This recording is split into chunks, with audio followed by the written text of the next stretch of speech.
Hello, everybody. Welcome to Stumptcast. I'm Rick, and joined as always by Ash, Price, and Jasmine. Say hello, everybody. Hello. Hello, and thanks for joining us for another thrilling episode. What do we got this week? We've got a few things. I feel that with this being Superhero Month, that will kind of keep it superhero themed, but we'll play it fast and loose because that's kind of our thing lately. And of course, we'll have some Adventure Corner coming up at the end, but we will get started as we do always with the Marvel Minute. Hey everybody, it's the Marvel Minute! All right, so it's fitting that we start with a Marvel Minute on Superhero Month. It's so weird that we do that every other month as well. So this past week, Avengers Age of Ultron came out. I mean, that's the biggest thing around. I'm not going to talk too much about it because I don't want to be all spoilery and whatnot on the podcast. I loved it. I had a ton of fun. Rick and I went and saw it, and it was amazing. Ash, Jazz, have you seen it yet? We're going to see it this weekend. They haven't seen it yet because they're monsters. It's been out for almost a week now. They have no excuse. But It's still the first week. It's still the first week. All right. Speaking of it being the first week, so let's talk about some box office numbers just because we can and because those are out. So it's just past the weekend now, so we know what the weekend numbers were. And so essentially, Avengers Age of Ultron has had the second largest domestic opening ever at $191.3 million for the first weekend, which is only beaten by the Avengers itself, the very first Avengers movie, from what I understand. But it still ended up beating out all the other Marvel movies, so that's kind of fitting right around where it should. And a lot of people think that part of the reason that the numbers were a little bit lower is because there were a number of like sporting events this weekend. I wouldn't know what those are, so I have no idea about that kind of stuff. Mayweather versus whatever his name was. Pacquiao, right? There's also the Pacquiao. Come on, Kentucky man. Derby. I don't know. Oh, and the Kentucky Derby. And That was the other Kentucky one. Derby. Yeah. Which, Oh, if go- you imagine, like, it's funny because at first glance you'd kind of be like, why would the Kentucky Derby people be the people who would be going to see Avengers Age of Ultron? But if you think about it, Wouldn't they? exactly. Well, and Avengers is like, it's really what it comes down to. It's aimed at like families, right? Strangely enough, it's like a blockbuster movie you go and see with all your kids and you get everybody in the van and you go see it. So if someone in your family's like, no, we're not going to go see Avengers because it's Kentucky Derby, we'll go see it sometime next week. That's going to affect your opening weekend numbers. It also had the second largest opening day of all time, only getting beat out by Harry Potter and the Deathly Hallows Part 2. So again, it's breaking some records, or at least not breaking records, but it's at least reaching these kind of zeniths in success. So that's pretty great. And the global gross, is at $627 million so far in 12 days. That's a lot. So it's easily on track to bust $1 billion, which would be a really solid move for them to make on their second Avengers movie to really cement that they are doing something right. And on top of all of this, they have now surpassed every other franchise in history to be the highest performing franchise of films of all time. So Wow. they've busted something like $7.8 billion in revenue, beating Impressive. out the previous winner was Harry Potter. So, yep, pretty impressive stuff. So that's all I'm going to talk about with Avengers Age of Ultron is just the money side of things. It's very successful. Marvel's going to continue making these movies forever, and that makes me happy. So, other news in the world of Marvel. This just dropped today, and so it's so funny. I love that people now know me as like a Marvel guy, so they tweet all this stuff at me because now I get to be lazy, and people just get to send me all this stuff. Martin Freeman is joining Marvel's Captain America Civil War. So Martin Freeman, people will know most recently as Bilbo Baggins in the 3 Hobbit films. He's also been on Sherlock. He was originally from The British Office, is where I know him from. Mm-hmm. He's been on tons of stuff. Fantastic actor. He was in a movie that Jasmine loves, Love Actually. Love Actually. Love Yeah. Actually. He was also in Hitchhiker's Guide. Hitchhiker's Guide, yeah. Yeah. That's right, of course. Yeah. Tons of stuff. Great, fantastic actor who seems like the kind of guy who I could see both being brought in to be a funny man, but also being brought in to just be a really solid, dramatic character. For sure. I don't know who he's going to be. Like, usually when they do casting stuff, I can be like, oh, he's going to be that guy. He's going to be this guy. I'm having difficulty trying to figure out who they would put him in there as if it's any established Marvel character. My Yeah. bet is he's going to be a very expressive Spider-Man. A little old to be Spider-Man. I but don't that know would if he'll interesting be- casting. They had said they were going the teenage route, so I don't know if he's going to play teenage. He's a shorter guy. Maybe he could skew young. I don't know that yet. He's got range. He could play 16 to 60. What people don't know is that he actually is Hobbit height, so he will fit appropriately. He is rather as a short. teenager. That's true. Honestly, God, I think they got him in there just so that whenever Benedict Cumberbatch is on screen, he can just do a cheeky grin at him. Sure. Just get some of that Sherlock love. What in you that don't film. realize is they are actually going to bring Sherlock Holmes and Watson into the Marvel universe. Well, essentially, he's going to end up basically being Watson to Cumberbatch's Doctor Strange, is what it sounds like. Right. So that'll be wonderful. So I'm excited to see who he is. Some people are speculating that he might be a villain, someone like Norman Osborn, which if he were to be Norman Osborn, I would be intrigued to see like how they go about that. He seems a little young for the part, but at the same time, I think he could pull off a solid Norman Osborn, which if you're trying to launch a whole Spider-Man franchise and you want a solid villain, an actor like this guy is a pretty good choice. So we'll see. Speaking on top of that, and this will be the last thing I talk about for today's Marvel Minute, is a list of directors has been announced, or potentially, it's not officially revealed, but there have been reports on potential directors for the standalone Spider-Man movie. And so I'll just read off this list. Most of them are pretty small directors for the films that they've done. So Jonathan Levine, who did Warm Bodies and 50-50, Ted Melfi, who did a film called St. Vincent, which I think was nominated for an Academy Award last year. That's pretty good.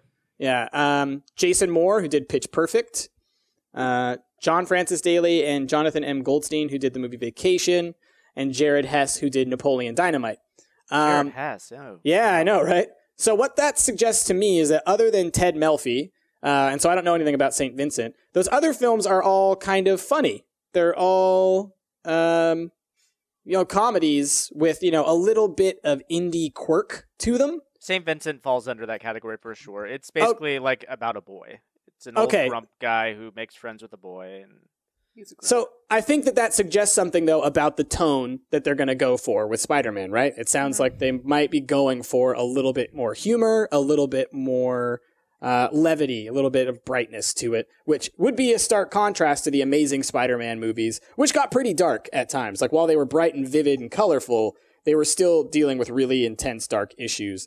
And the fact that it sounds like they're going for a teenage Spider-Man and with these kind of indie humor, comedy directors, I think we could be seeing ourselves a nice, fun, quippy Spider-Man movie, which I'm super excited for. So in that really, case, really I think cool. Donald Glover for Spider-Man. Let's do it again. That's what I'm saying. Everybody has been Glover. wanting that, and they've already said that they're doing Peter Parker again.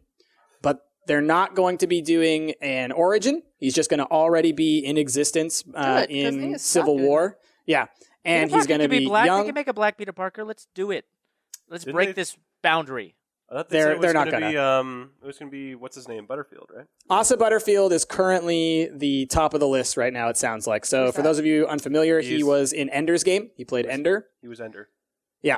And he's a very talented actor. When they announced the short list for the potential actors, he was at the top of my list. Like of the 5 or 6 that they said, I was like, Asa Butterfield, I could definitely see it. He's got the look. He's still really young, and he has talent. Like, he's a very talented actor. But from what I understand, he's not locked in yet. There's still a couple of other actors who they're looking at. So we will see. But either way, super excited for there to be a Spider-Man movie that's being directed and produced by the MCU crew, because every time another one of these movies comes out, they prove that they are so damn good at doing it. And with that, I think we'll end that for our Marvel Minute. All right. Yeah, I'm looking exactly at 1 this minute. Asa Butterfield. And You're looking at this Asa Butterfield. this supposed Asa Butterfield. I don't know if this kid's real. Alleged Butterfield. What's your deal, Butterfield? No, but I mean, I don't know if they just don't have any recent pictures of this guy. This kid's 18. He looks like he's 12. Yeah. Yeah, Looks like He does look kid very young. could But not here's what be you have older to than 12. remember is that, like, whenever we think about teenagers in film or in anything else, we're actually always thinking of, like, 30-year-olds. Oh, no. Because I'm not that's who saying they he always couldn't do it. cast. I'm saying that it's pretty interesting, because I was thinking, okay, maybe there's there's a maturity level sort of a thing that this kid won't be able to meet Sure. or whatever, but he's basically an 18-year-old trapped in a 12-year-old's body. It's For sure. It's For crazy sure. how young this kid is.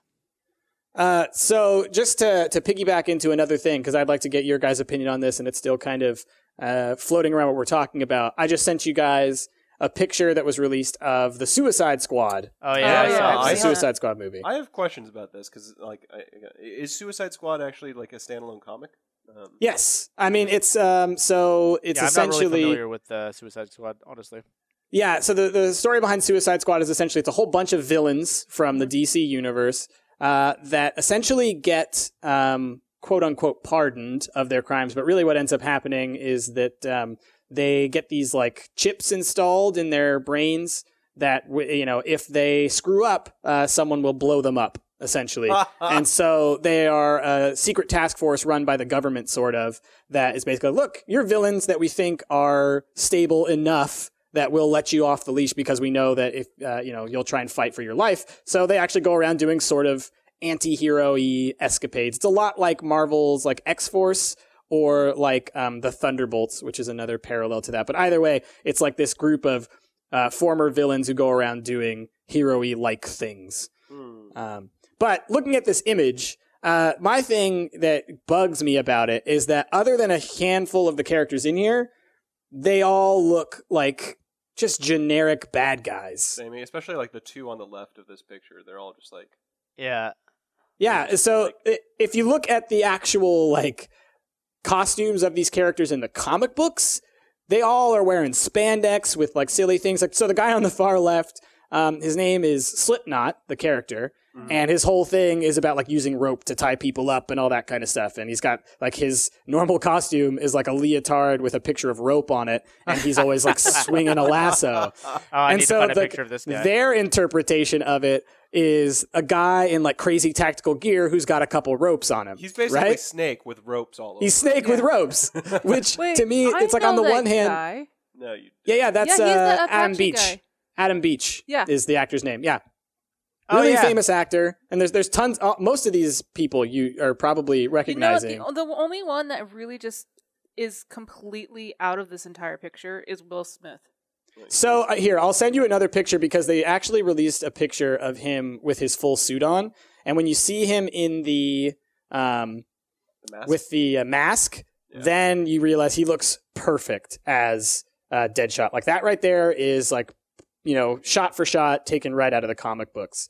It's a great picture. But it's just him when he has it. Exactly. When he doesn't have that cowl on, he looks silly. Yeah, without that cowl, actually, he looks a lot like the other guy who has a machine gun in his hand. Exactly. Like they just look like another run-of-the-mill nobody, right? And so it bugs me a little bit because this is something that I've been saying about the DC cinematic universe for a while, which is that they're aiming for this extreme dark and gritty reality. And because of that, you lose so much of the character of a lot of your heroes, I mean, in this image, other than Harley and Katana, who you can probably pick out when you just look at the Which one lineup. could they possibly be? Yeah. Other than that, they all look just like generic whomevers. Even Killer Croc. I was going to ask, who is the dude on the far right that looks like he's wearing a high school outfit, basically? That's Boy. No, it's his name is El Diablo, and again, that character's normal costume is he looks kind of like Zorro. It's not a school outfit. He's obviously a fucking tough ass, hard rolling cholo. Well, like the thing is like that's they're going for this like hardcore look or whatever, and I'm like, dude, you're supposed to like basically look like Zorro. And instead, they're going for this, like, he looks nothing like the character. And, I get that you need to update costumes for modern times, but I feel like this is one of those ones where it's like they're just completely pretending like costumes don't exist. Like, for my thing, like, looking at Killer Croc, it's like this is the version of Killer Croc you'd do if you were on a tiny budget and you were putting him on Arrow. Yeah. Right? Like, you put him in a mask that looks all Killer Croc-y, and then just put him in clothes. Right? So here's my thing, though. Everyone else's outfit looks like dark and menacing, and his is like this blue, like auto mechanic outfit. I don't get it. I'm sure that it'll be explained in some way, like that he's part of a gang in prison or something like that. And so, but he just likes to keep his clothes silly. clean. Ash, come on. He's a cholo. He's wearing Dickies. He's got some Dickies. He's got looks like a white beater underneath that jacket. It is kind of weird that he's wearing like a Letterman jacket. I didn't know that was like a yeah. thug thing. Yeah. You The know, Letterman jacket's weird. Well, you Like, know the reason why they're doing the whole realism thing is because Batman and Robin really screwed the DC, image. And so they've always, after that, have gone for like a dark and gritty style. Nah, I'm gonna disagree there, and I'm gonna say it's Christopher Nolan's fault. They got a taste of success with dark and gritty, and so they said, "Let's try and ride that for forever." No. Hold up, I'm going to stop you there because it was Warner Brothers themselves wanted to go in that dark and gritty direction, so they said, "Who should we get for the next Batman? Christopher Nolan or Darren Aronofsky?" That was actually like Darren Aronofsky was like a step away from being able to do the next Batman. And they were Was like, he? Maybe he would be too dark. he was tapped to do Wolverine as well. I know he was tapped to do Wolverine. I didn't know he was tapped for Batman. He was tapped for Batman before Christopher Nolan, and then they were like, maybe that would be just a bit too much. Well, that's my two cents. But you know either what? way, like But I Nolan think did that it. like Nolan pulled it off, though. Nolan. I mean, Bane kept his Banishness without being too cartoony. Yeah. Sandman looked great. Batman looked fantastic. They still kept the superhero-ness of it, or the supervillain-ness of it. Joker was fantastic, not too gritty and too realistic, while still kind of maintaining the comic book image. But yeah, this just looks like, I mean, take Killer Croc out of this, and it could be the Expendables. Well, and the thing is, though, and this is like something that Christopher Nolan talked about a lot, was like he set massive limits on the universe he was going to build. He was like, no Superman, he said no Robins. Like, he's like, I'll never do a Robin.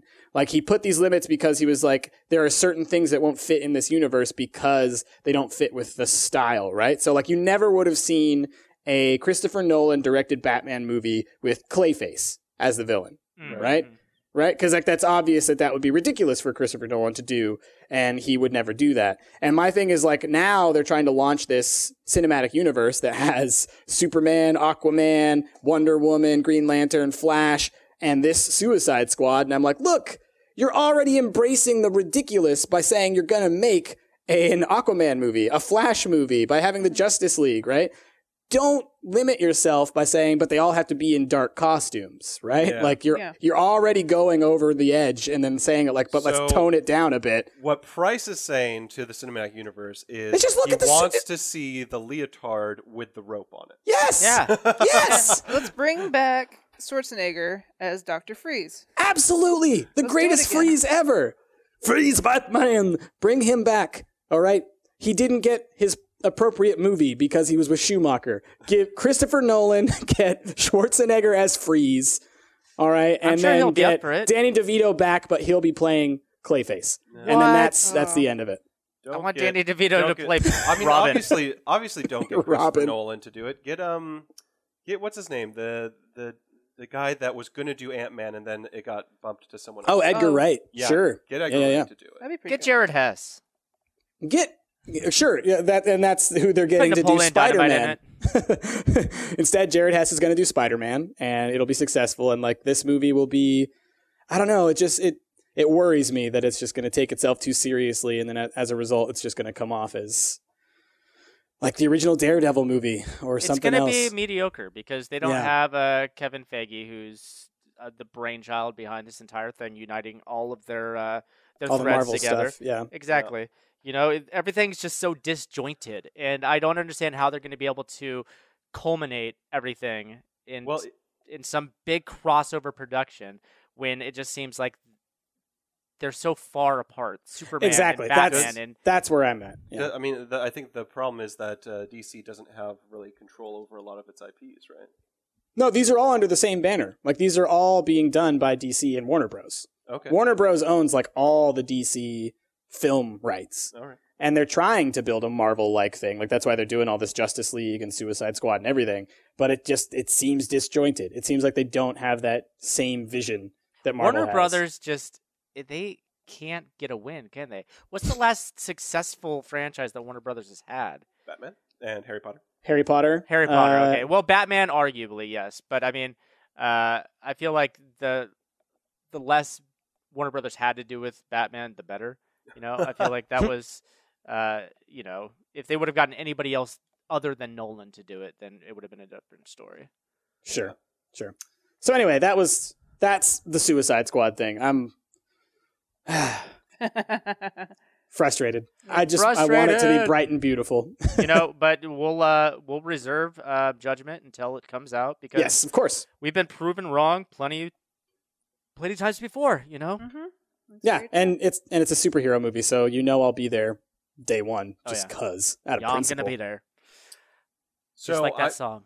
I'm gonna go ahead and do the segue for us, if you don't mind, Rick. Oh, what are you segueing to? I think that Lasso Dude is a fucking retarded villain, and you seem to have a list of villains that are retarded. Oh yeah. Is he on that list? Let's not use that kind of language. They're silly villains.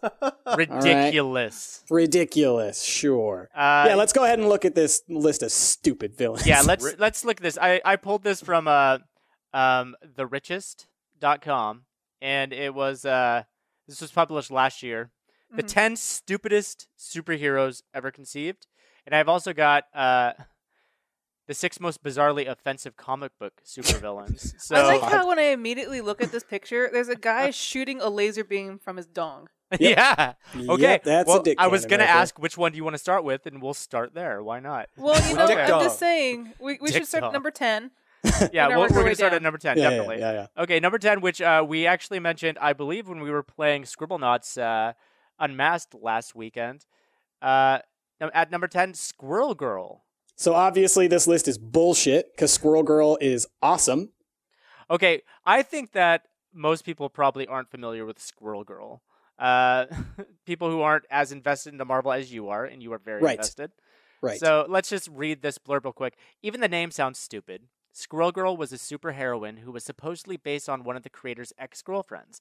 I know this might shock you, but Squirrel Girl's powers centered around all things squirrel. She dressed like a squirrel, and she could talk and control legions of squirrels. Also, I just want to go ahead and say that the superhero stick. They're talking about this in the past tense. She is still alive and well in the Marvel universe, okay? Squirrel Girl runs around with a squirrel sidekick called Monkey Joe. That doesn't make any sense. Absolutely it does. Squirrel Girl eventually became a member of the Great Lakes Avengers. There's a Great Lakes Avengers? Hold on. This is fantastic. Yes. But once other superheroes stopped laughing at her powers, she was relegated to being the nanny of another superhero. Yes, that's right. She was so bad, Marvel turned her into a nanny. From a crime-fighting heroine to changing the diapers of a super baby. Talk about a demotion. Discuss. Wow. Hold on. I have to start off with the Great Lakes Avengers. Price. Are they all fans of Packers and Bears? What's going on here? So there are several, how do we say, spin-offs of the Avengers where you essentially have smaller, lesser known and lesser superpowered heroes who look over smaller regions. So it's like, the Avengers are sort of the world's Avengers, right? But they can't be everywhere at once. So you have these regional Avengers that deal with slightly smaller issues. So one of the first ones of those was the West Coast Avengers, which was started by Hawkeye and had a whole bunch of other heroes in it that were kind of lesser heroes. Great Lakes Avengers is like 2 or 3 steps down even from the West Coast Avengers. Okay, because I haven't heard of any of these people. I'm looking at the Wikipedia and the founders. Yeah. There's 5 of them. Yeah, Dr. Immortal. Yep. Dinosaur. Do you want to hear about Dinosaur? Dr. Immortal's powers? Dr. Immortal dates Dinosaur, who is like an alien dinosaur creature. Dr. Immortal's power is just essentially that he can come back to life. So it's not that he's literally invincible. It's that he's like a normal dude who dies and then can come back after a while. Oh, so it's like Misfits. So it's just he gets resurrected after, getting himself killed all the time. Okay, 3 more founding members. Big Bertha. Yep. Flatman. And Doorman? Mm-hmm.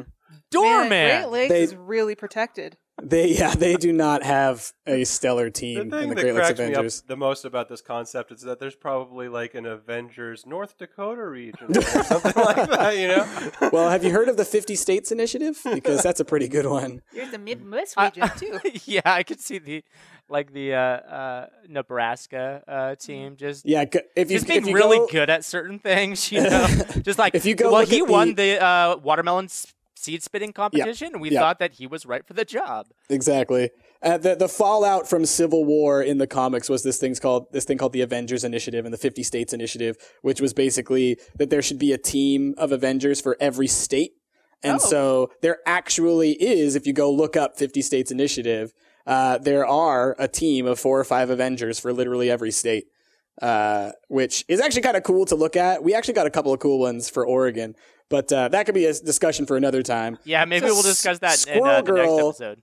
I just want to say this before we move on to the rest of this list, because we're going to take forever talking about Squirrel Girl. The reason that she's great and why people love her is her personality. And I would say that she falls into the Marvel fan universe kind of somewhere where like Deadpool falls in, where it's like, if you know Deadpool, you know that his whole thing is this like wisecracking, fourth wall breaking craziness. And with Squirrel Girl, it's a similar kind of, she has this kind of unhingedness to her. And this quirkiness that makes her really, really fun and interesting to read. And so she gets injected into lots of random stories. And, you know, she's a pretty popular character. And I'll just go ahead and say, in like the Marvel Heroes game, that one that is like the free-to-play one or whatever, Squirrel Girl's a selectable character because people like her. You know, there's only a very limited list of characters that you can choose from in that game, and she's one of them. Well, I can And see it's why because she would people be like a fan favorite. I mean, it's just one of those things where it's just too bizarre to ignore. Exactly. You know? Yeah, exactly. I feel bad for her because I'm looking at this list of Great Lakes Avengers, and she Mhm. didn't even make the list on Wikipedia. I mean, Doorman is on there. Where's Squirrel Girl? Come on. Well, I'm No highly mention. suspect of this list that, or the person writing these blurbs, that they didn't even know that Squirrel Girl was a badass. So Wait, there they we might go. not even know what Actually, they're talking about. I just read something on the Wikipedia here. After a fight with Fing Fang Foom, hey, Squirrel Girl elects to leave the team and return to New York. So apparently she drew the line at Fing Fang Foom. Yeah. Probably because that's a racist name. Yeah, she was like, that is one That's racist where dragon. we drew the line as well. Serious. As It our is. audience will find out when we play next week's superhero game. Yeah. Yep. All right, so Stay tuned should for we move Fing Fang- forward? Yep, of course. Going on to number 9, the Red Bee. Oh, It's look a at that DC costume. Comics. And Wow. do you see coming out of his belt? Yes, little hatch in his belt. Just a single bee. A single bee. Wouldn't it be great if he could only control one bee? That would be amazing. Okay, Red Bee is a superhero who controls bee swarms and uses a stinger gun to thwart criminals and Nazis. Yes. Yeah. Because there's not a lot of overlap between criminals and Nazis. They had to distinguish. Hold on. This second sentence is the best. Red Bee's favorite little bee friend lives inside his belt buckle. He's named Michael, and Red Bee only lets him out under special circumstances. That's Michael. That is amazing.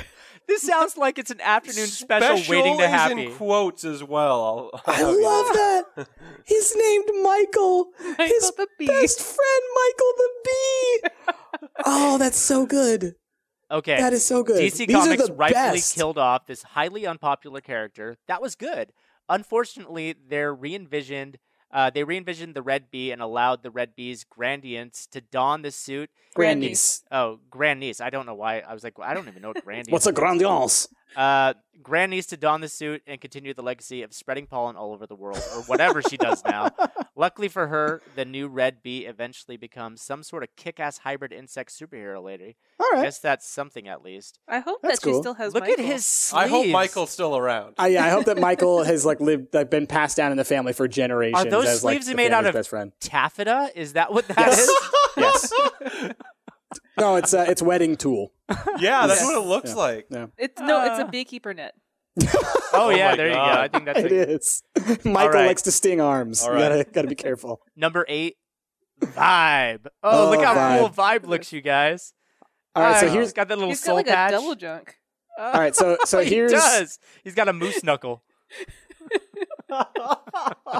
he's got a moose knuckle. God damn it. So here's the thing about Vibe. Vibe is actually in the current series of Arrow. He's not a hero yet, but one of the not in Arrow, in Flash. One of the characters in that is the person who will go on to be Vibe. So we're probably going to be seeing a restart of Vibe as well. Oh, thank God, because this guy looks cool. Doesn't this guy just look like somebody you want to hang out with?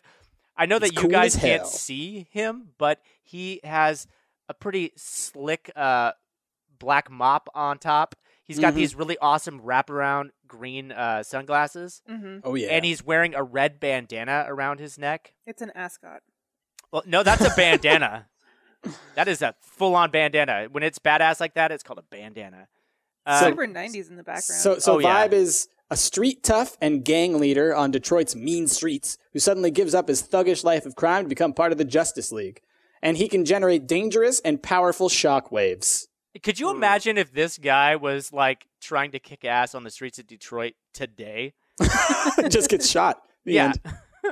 The end. Oh, The sad short life of the all-powerful I like his little Vibe. goatee. the all-powerful He's got this Vibe. little soul patch. The soul How patch. about the almighty dollar? Oh, Coming boy. in at number 7. Wow, look at this Jay guy. Pennington Pennypacker. Yes, an accountant by trade. I don't know this guy, but he's amazing. Oh, man. How was he to know it was run by the mad scientist who would concoct strange experiments on him and turn him into the superhero known as the Almighty Dollar? Oh, no. Next time, Pennington might want to choose a better self-esteem camp because he didn't gain the ability to fly or punch through walls. Oh no, Almighty Dollar ended up with the awesome capability of shooting pennies out of his wrist. Oh God! So he's basically Joe Bluth. Yeah, exactly. But where did the pennies come from? That's amazing. That is amazing. Wow. Man. Let's just move past it. This Yeah, guy can't handle it. I can't handle it. There's nothing much to say about the Almighty Dollar except this is a man who's dressed in a suit that is like the Almighty Dollar. Yeah. Oh, Imagine a man. man dressed as money, and there you go. Yep. Number 6 is Extraño. This guy's from the DC universe. Extraño. What? Somebody want to try to describe Extraño? He looks like a pirate. He looks like a magician with. No, yeah, I was going to say he looks like an evil villain from Prince of Persia or something Yeah. like Yeah, yeah. He's like if you did like the Burger King mask, like the Burger King like mascot guy. Yeah. Like the It's Burger like King. it's like if you took that face, the Burger King, Mhm. and then put him in like Doctor Strange's cloak. Like Yeah. that's it. Like it's just Holy shit. horrifying. This is crazy. Okay, this character was created in 1998. Never mind, it looks like he came from 1965. right. Okay. So, which is to say a little something about the perception of AIDS at the time. Okay, this guy is a gay Hispanic magician superhero and part of the Guardians of the Universe. More importantly, Extraño is basically the most stereotypically gay superhero ever created, Oh my and not in a good gosh. way. He Oh, boy. negatively personifies the stereotype in every way, from his clothing to his language, and he probably set straight gay relations back 20 years, all God. by his lonesome. He calls himself Anti, shoots fire from his hands, could levitate, and even perform magic tricks to distract his opponents. Eventually, DC Comics forced Extraño to find a magic relic, which made him a little bit less effeminate. But that might be even more of an offensive comment on how we view homosexuals. Exactly. That's like exactly what like when I Wow. read that line, I was like, that's even more offensive. That's Wow. so bad. Extraño. There you Wow. go. Good And that's God. only number 6. And that was in 1998. That wasn't that. That was well. I guess it's a while Before now. I read this whole bio, I would have thought he was like some villain, like magic magician kind of guy. But now that's even worse. Yeah. Now I'm thinking of what's his name from the Venture Brothers, who Oh, hangs out with yeah. Dr. Orpheus. Dr. Orpheus. Oh my god, he's Yep. the best. All right, number 4 is Night Thrasher from Hold Marvel up. Comics. So it I- seems I like ju- number 5 got skipped No, somewhere. I'd just like to say that number 5 must have been so bad that they just Exactly. skipped it. that Okay, this yep. website decided So to this is skip the it. top. This is the top 9 then apparently now Yeah. because number 5 is missing. And here's another situation where I'm going to go ahead and say, and they talk about this a little bit in this description, but Night Thrasher is also a badass. Like, he's not lame at all, so I don't know what they're talking about. Let's see. Well, tell me if you've heard this story before. A child witnesses the death of his wealthy parents at the hands of a criminal. Spurred on by revenge and lacking superpowers, he uses his fortune to transform himself into a martial arts warrior and crime-fighting machine in a black supersuit. No, to No, me, this that's is a not the completely story of original Batman. story. It's original. It's the history of a superhero known as Night Thrasher. Okay, so this is probably why he's on the list, because he seems like just No. clone. Scroll down a little bit and you'll see why he's on the list. Night Thrasher rides around on a skateboard and fights crime with badly executed martial arts moves that don't really make any sense. What are you talking about? That sounds like the best part of this guy. So the thing is like, and it says down below that like he's been rebooted, and he's actually a pretty significant character in the Marvel universe now. But yeah, I'll give him that. Like the skateboarding thing was a gimmicky thing back in the day, but I've always liked Night Thrasher, even back in those days when I was a kid and he was skateboarding around kicking ass. I want to know what like this. why you like Night Thrasher. No, but maybe. What is the statement? Badly executed martial arts moves that don't really make sense. I want to know what martial arts moves that don't make sense look like. Have you seen the YouTube video of the guy with the nunchucks? No. Oh, yeah, Which yeah, I one? mean, maybe. Yeah, there's tons, dozens, all of them. There was like a Like teacher that was like doing nunchucks and trying to do backflips. Oh, and then like he hits himself, yeah. right? So that's what I'm thinking of is the badly executed. There's also know. one of a guy in a Walmart parking lot who's doing nunchucks, and this guy's recording them for like 5 minutes. Oh God. And it's pretty funny. And you know what? Those are all going to go on the recap. So, Price, this guy doesn't do skateboarding anymore then? No, he doesn't skateboard. So anymore. I'm wondering if his new persona then is number 3. Oh yeah, let's check out number 3 Skate Man! from Pacific Comics. It looks like Hulk Hogan. Oh, it's not skateboards. Oh, it's roller skates. It's oh, roller skates. That's better. Oh, that's amazing. That is amazing. Look at these guys have like bruises Skate and stuff. Man He's been like kicking ass. Is my new hero. Well, Skate Man don't hold back, all right? Here's the thing. He's got basically like the Daredevil, the TV show, like wraparound bandana on his head, but it's bright orange. But still, it looks badass. If you just had that image of his face with the cool thing, I'd be like, oh, this guy looks like a badass. And then it's just like red t-shirt, short shorts, like jean short shorts. Oh, yeah. It Roller might as well skates. be Roller Girl from Boogie Nights It's with just like a mask on. It's like they went down to the Venice Beach Pier in '82 and they just found some beefcake roller skating around. They're like, hey, man, you want to put a little thing on your head? You're Skate Man was voted the worst comic of the past 25 years in 1990. Nice. That's how long this guy's been around and how long he's sucked. Oh, man. How bad was Skate Man? They only ever My made goodness. one issue. Skate Man was created by Neil Adams in 1983, which apparently was a big time for roller skates. That is awesome. Billy Moon, the One Skate Man's alter issue. ego, was a Vietnam vet and a martial arts enthusiast course who he was. returned home from the wars and began a career in roller derby. Oh, my God. Rick, what was that movie we watched that one time? That horrible, horrible 80s movie with like the crazy blonde with dude? Dom DeLuise Which No, one? no. with the skateboard. No. I'm talking about that one where it was the guy, he comes back from Vietnam or whatever, and then like... What is it? It doesn't matter. Deadly Prey. That's it. Yep. Deadly Prey or whatever. Like that is what I'm imagining Skate Man is the guy Deadly from Prey on Deadly skates. Prey. Go put that trailer in yeah. the frickin' show notes because people need to see that trailer. Something that we like to do is watch terrible movies that are the Yep. best, and one Yep. of the best terrible movies is called Deadly Prey. Yep. I'll post the trailer in the recap, but I encourage all of you to watch it. And then when Broaden you're your watching horizons. it, just imagine if that guy had roller skates on Yeah. Number the two. whole time. Number Number two. This is amazing. Oh, Yeah, I already knew about this guy. my Arm power fall will off astound boy. you. Arm Number fall two is off boy. arm fall off boy. It's I- exactly I what it love sounds his like. little speech bubble. My power will astound you. Observe as I detach my limb. I more love the sound effect. Is the plorp. Plorp. He what is literally, plorping? his whole thing is, he pulls off his arms and uses them as weapons. Ew, Like- the spot where his arm came off makes me want to throw up. It looks like it an looks anus. like a butthole. It's an anus. So I Yeah. want to talk about his arms a little bit too, because that's the point where it detached was not where I would assume it would detach. I'd assume it would detach where his scales seem to end. where He's his like a arm Barbie appears to be a doll. different arm. He's like a little, action figure. And he was probably Exactly. made for an action figure. Look, his exactly. arms come right the off. person who made this was like, oh my God, this is going to be perfect. We're going to sell so many action figures of these. It's going to be great. I like to think that they reverse engineered this. They made an action figure, and the arms kept falling off. They're like, what the fuck are we going to do? I was Call him Arm Falls Off Boy, and then I it'll was be a really special hoping feature. I was really hoping to hear his backstory, but it says in the description there that they didn't even give him a backstory. No.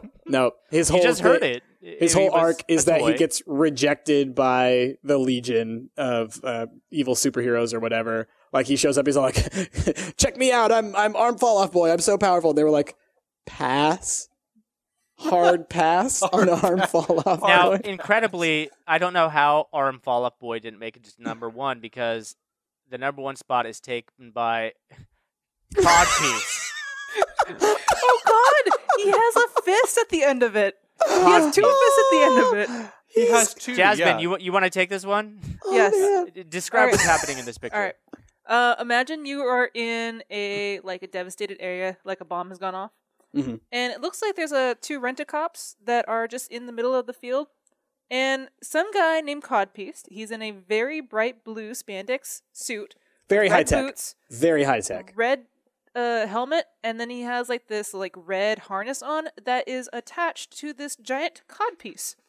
At the end of the codpiece is one of those spring boxing gloves. It's not only punching the guard in front of him, it also has another attachment on top, like you would see in certain Looney Tunes. Looney Tunes. Sure. But there's another one on the top of it that's overreaching the first Yep. cop and hitting the second one in the back. I think it's also important to describe the pose that he's doing. Yeah, he's extremely excited. It's like he's He's it's like hands he just- overhead, like he just won like a race or something. no, he looks like he just came off of the gymnastics, like he's doing a pose. Oh yeah, Oh, yeah, yeah. yeah. One leg is like slightly he just cocked. like he just landed from the Yeah. the parallel bars or something.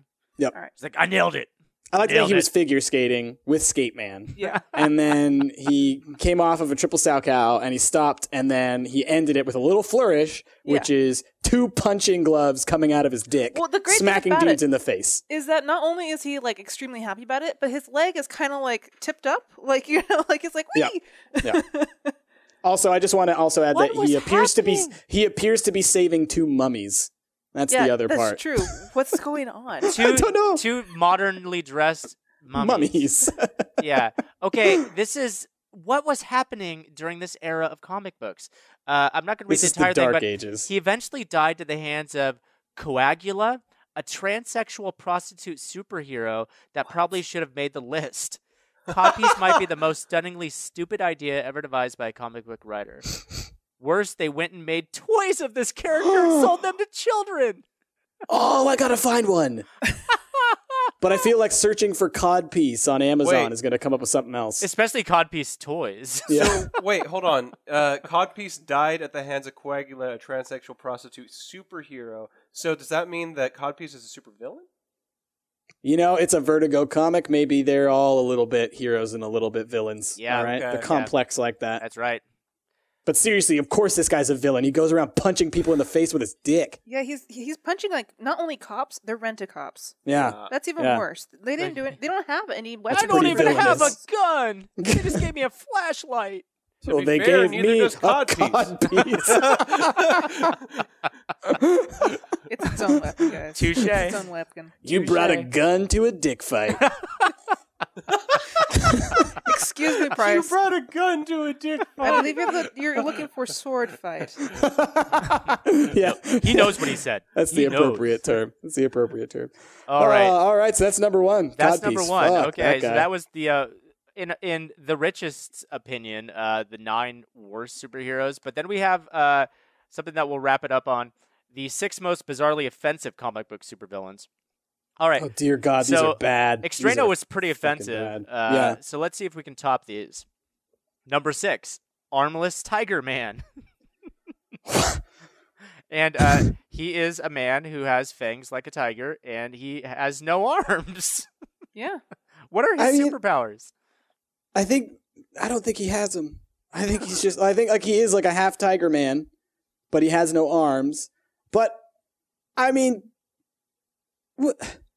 I'm just looking at all these images. They're just so he really does just go around doing all the normal superhero question mark. You know, Apparently, this is the things? villain from the 1940s. I mean, Oh, it's okay. not even like they were like, "Oh, we don't have a deep well to draw from because we've just created so many supervillains at this point."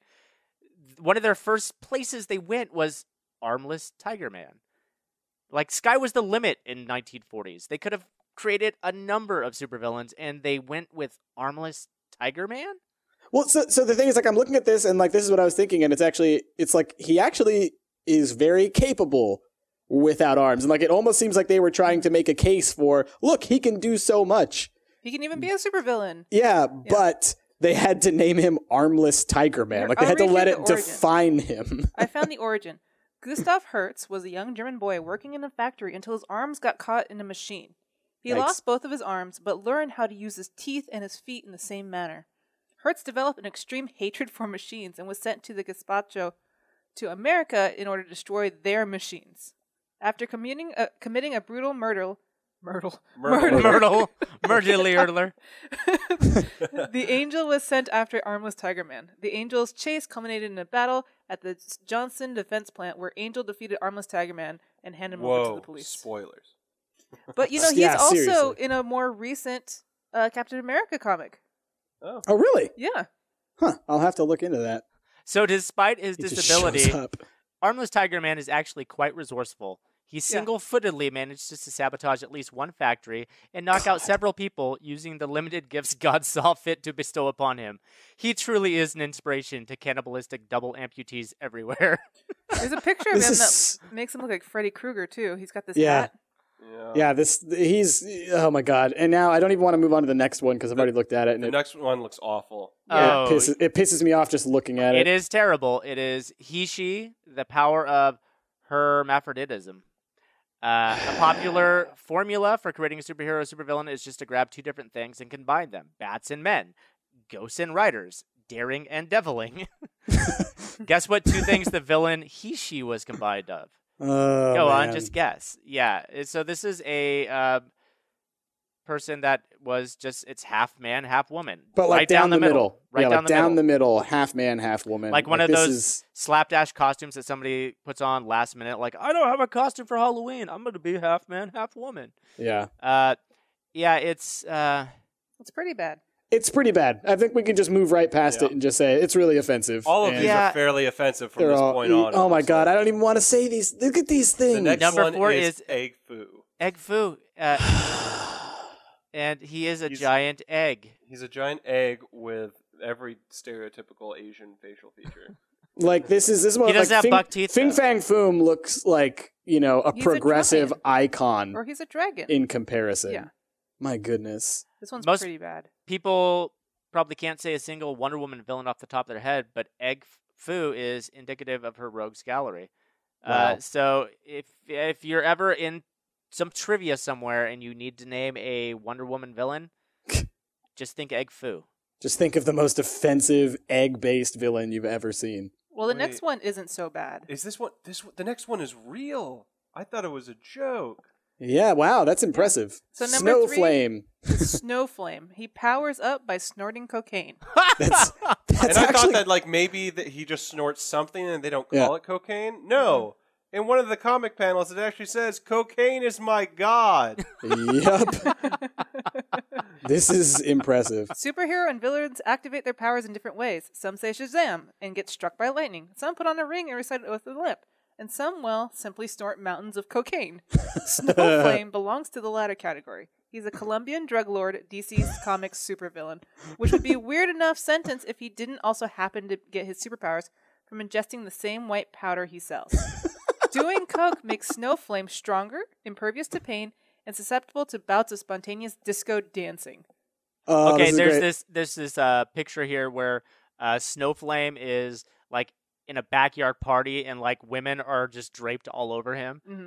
And he says, "You know how many bags we have to sell to the dealers, Manuel, to buy a Rolls Royce?" And Manuel says, 20, boss? And he says, 10, Manuel, a paltry 10 bags. So he's into chicks, cocaine, and Rolls Royces. This guy's kind of got it going on. There's this nice little sentence here that just kind of sums him up. It says, so he's basically Tony Montana combined with David Bowie in the 70s with some Dr. Doom dialogue thrown into a blender. Yep. You know that time when Dr. Doom talked about selling coke so they could buy a Rolls Royce? From looking at that picture with all the women draped over him, just imagine the movie Blow, but with superheroes. Yes, Yeah. exactly. Oh man. Okay, number 2 is Hate Monger, a Hitler clone with a racism gun. Holy World War shit. II was a boon to American comic writers because suddenly there was a universal thing that everyone already hated that could be easily incorporated into comics. Good old Nazis. In fact, 20 years after the war ended, Stan Lee was still milking the idea Oh, for Stan. all it was worth when he created the villain Hate Monger, the purple-hooded racist. So imagine like a purple KKK hood, and it's kind of like torn at the bottom, and it's sleeveless because he's tough like that. Mhm. Wow. And he's got a racism gun. In the first iteration of this character, the Fantastic Four confront Hate Monger when they attempt to break up a hate rally he organized, only to be stopped by Hate Monger after he fires his hate ray at them, which, if it wasn't clear by the name, is literally a gun that shoots rays of hatred. Oh man. The Fantastic Four then beat the shit out of each other for 3 pages, and disband until various circumstances allow them to regroup in South America, where the hate monger explains his master plan to Mr. Fantastic. A gun hate ray he's going to fire at the Earth by bouncing it off the moon. Yep. Oh man. Why does he need to bounce it off the moon? Yeah. Why is that not an Avengers movie? I mean, it might be coming up. All right, Who's to Avengers say it's 5, not? Hate Monger. They've What I love got is that Doctor like Doom and then Hate Monger. what I love is the reveal is like all the way up into this. You don't know that he's a Hitler clone, and it's not until the final panel when Mr. Fantastic pulls off the helmet, and they're like, "Oh, it's Hitler." This explains so much. It explains Like- everything. Like, would that be surprising at all to find that out?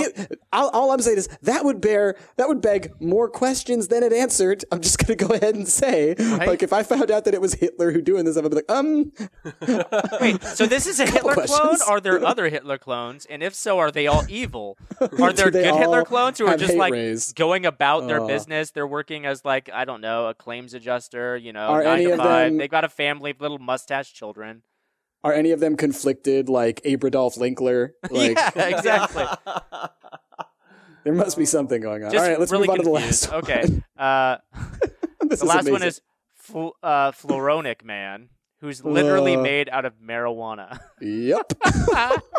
Reefer Supervillain- madness. Yeah. Supervillains reinvent themselves all the time, but not always for the best. Take Floronic Man, originally a villain who looked like what could happen if a man came inside of a tree and then the tree spit out a baby 9 months later.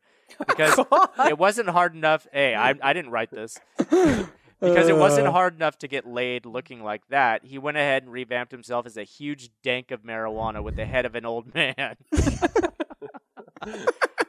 In a very special Batman storyline, it's revealed that Floronic Man got decapitated and then managed to regrow his body using the nearest plant, which happened to be some pot. Being reborn man. in this fashion grants him pot-based powers like being able to grow weed at will, the ability to giggle incessantly at his own lame jokes, and of course, super forgetfulness. What I love is like looking at these panels. It looks like as stereotypical as they go for all the like little jokes and everything that they make. But then also there's one where it's like Batman looking at him, and it almost looks like Batman's just kind of like, I mean, he's not gonna hurt anybody. he's just gonna forget. and Wait, look just what kinda Batman's sit saying, alone. though. Batman says, wait, you have to read that in your Batman voice, Ash. Ash, you got to do it. Floro, you've been pushing the super skunk in Gotham, but I thought I'm working for the side of good. I am Batman. I just love hearing I'm Batman working- say pushing the super skunk in Gotham. How Just wait, doing it for that sweet weed, brother. I don't understand. He gets decapitated and somehow he grows his head onto a pot. Like, how does his head even move? I mean, like, I'm going to go ahead and say I think that this is saying that everyone should smoke a whole lot of pot because it means that if your body ever gets chopped off from your head, you're just going to grow a new body made of it pot. means that if you happen to already be a tree bastard Oh. baby, then don't worry. As long as you got pot around you. Oh, and I'm reading the end here. Apparently, there was some Floro Snowflame crossover. oh. Yes. Yeah. Yes. Oh, right. He's also the guy who saved the day in that Snowflame story by siphoning off all the cocaine during his brief time as a superhero. Oh my god. From this, we can the conclude that pot coke hero. is clearly a gateway drug to marijuana and not the other way around. That is Oh, amazing. and That it is comes that's back the full best thing circle. I've read all day. That list was much better than the other one by the end because Oh, yeah. that Fluoro guy is amazing. Fluoro's fantastic. We'll post And- links to all of these in the recap, so you guys can come check it out. It's Oh, definitely man. worth checking out. This has really expanded my comic book knowledge, I think, for the better. Oh man, I'm dying. I'm dying right now.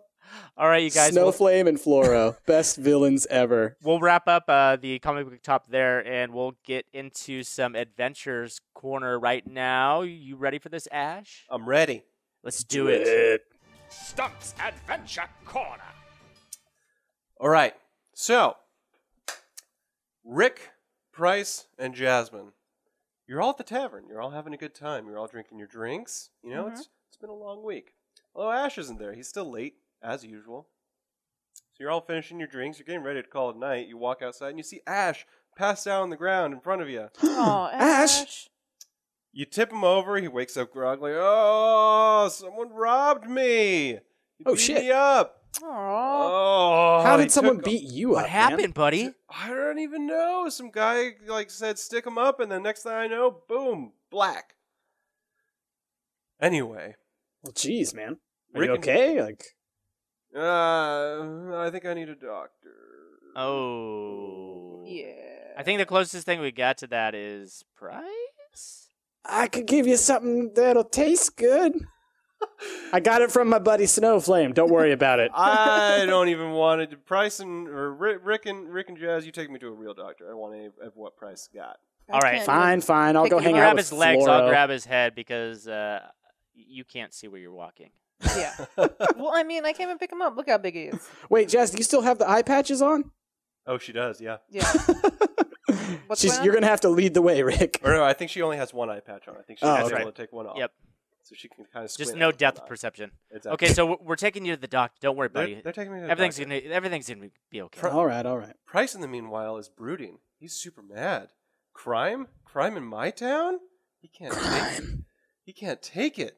Not in my city. He's sick of all the recent criminals in his city. So I'm sick of all the recent criminals in my city. he sets back off to his lab. Excuse me. He gets Ah, to- guys, hit my throat. He sets to working on a potion. Price, I need you to think of three objects that would be in your lab. What do you got? Stuffed pig. Why is that pig stuffed? Well, because he was my pet for a very long time, and he passed, and I didn't want to let him go, so I got him stuffed.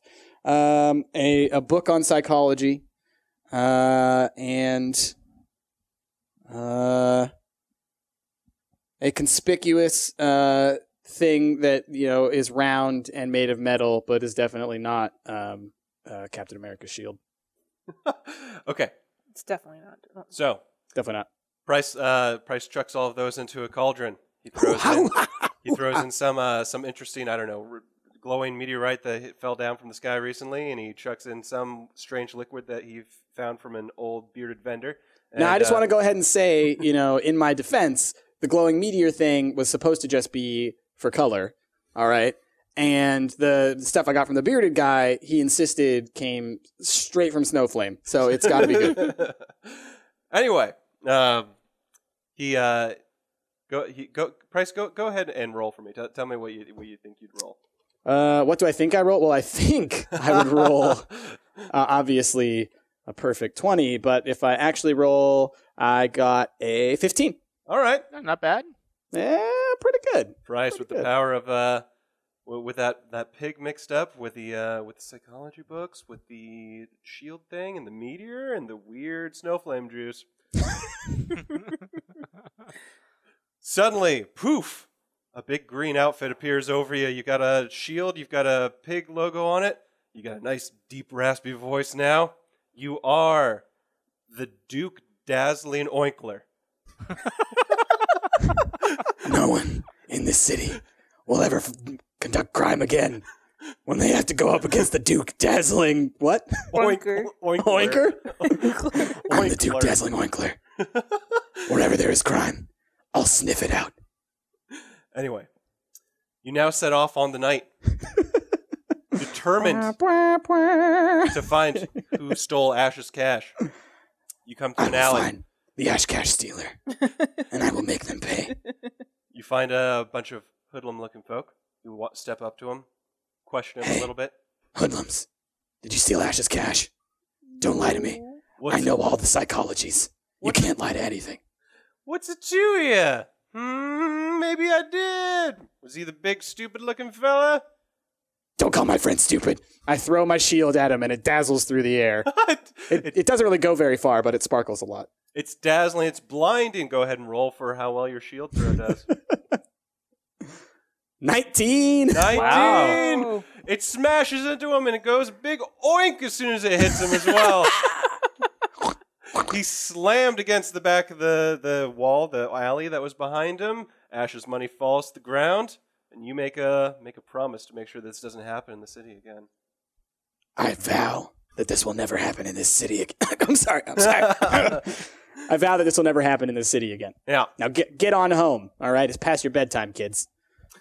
Anyway, that's all for... I pick up the Ash Cash, and I bring it back to Ash. You do. And then I say, guess what, guys? I could maybe make you guys some potions, too. Anyway, that's going to have to be next episode, because that's the end of this week's Stumpt Adventure and the Duke Dazzling Oinkler. I am Dazzling Oinkler. the Duke Dazzling Oinkler. Wait, so were those guys dukes because you dazzled them? I dazzled them. Yeah, Would that make them dukes, though? Oh my gosh, maybe they're the Dukes of Crime.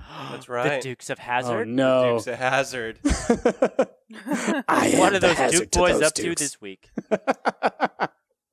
Well, the Duke Dazzling Oinkler's after him again. Oh man. All right, and that concludes another thrilling episode of Stump's Adventure Corner. Man, I can't wait to find out what happens with the Duke Dazzling Oinkler, and I wonder think if that we're going to this get any is- more I superheroes. think there's going to be some more superheroes. This is just the tip of the iceberg. That's right. Woo! Tip of the Exciting snowflake. stuff. out. Well, we'll have to wait until the next episode to find out what's going to happen, and I hope that you guys will come back and check it out. But before you do, if you guys liked this, then give it a like, give it a favorite. If you guys haven't subscribed yet, what's taking you so long? Subscribe, because that would just put a smile on our faces, and it sure would make our day. Also, I haven't seen any new reviews on our iTunes page, but man, if we could get some new reviews, that would be pretty awesome. I think that it does computer magic, which helps our ranking on the iTunes, which helps people find it, which, just, more listeners, more love, and so that would be great. Yep. It put a smile on the Oinkler's face. It would put For sure. Yep. For sure. You'll be on the Winkler's good list, and I tell you, you don't want to be on his bad list. That's right. Wait, am I Santa Claus now? You're the Possibly? That'll be revealed next time. This is an origin story, and you're going to turn into Santa. Okay. All right, that might happen next time, but you guys will have to come back and find out then. So until then, we'll see you guys later. Bye. Bye.